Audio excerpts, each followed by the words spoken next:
शीर्षक का नाम है राजा की 3 सीखें। बहुत समय पहले की बात है। सुदूर दक्षिण में किसी प्रतापी राजा का राज्य था। राजा के 3 पुत्र थे। एक दिन राजा के मन में आया कि पुत्रों को कुछ ऐसी शिक्षा दी जाए कि समय आने पर वो राज्य काज संभाल सके। इसी विचार के साथ राजा ने सभी पुत्रों को दरबार में बुलाया और बोला, पुत्रों, हमारे राज्य में नाशपाती का कोई भी वृक्ष नहीं है। मैं चाहता हूँ कि तुम सब 4-4 महीने के अंतराल पर इस वृक्ष की तलाश में जाओ और पता लगाओ कि वो कैसा होता है। राजा की आज्ञा पर तीनों पुत्र बारी बारी से गए और वापस लौट आए। सभी पुत्रों के लौट आने पर राजा ने पुनः सभी को दरबार में बुलाया और उस पेड़ के बारे में बताने को कहा। पहला पुत्र बोला, पिताजी, वह पेड़ तो बिल्कुल टेढ़ा मेढ़ा और सूखा हुआ था।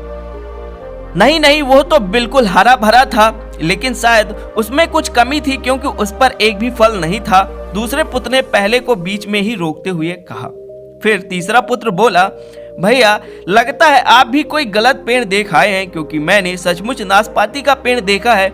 वो तो बहुत ही शानदार था और फलों से लदा पड़ा था। और तीनों पुत्र अपनी अपनी बात को लेकर आपस में विवाद करने लगते हैं।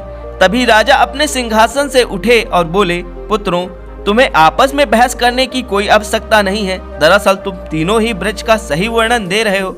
मैंने जानबूझकर तुम्हें अलग अलग मौसम में वृक्ष खोजने भेजा था और तुमने जो देखा वो उस मौसम के अनुसार था। मैं चाहता हूँ कि इस अनुभव के आधार पर तुम 3 बातों को गांठ बांध लो।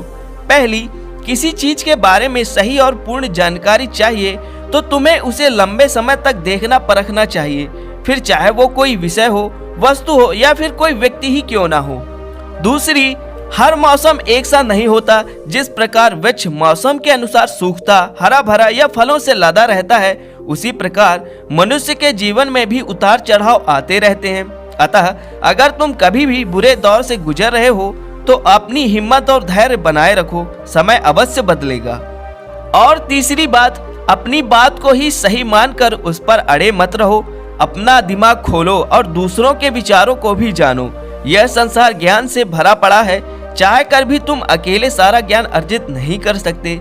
इसलिए भ्रम की स्थिति में किसी ज्ञानी व्यक्ति से सलाह लेने में संकोच मत करो।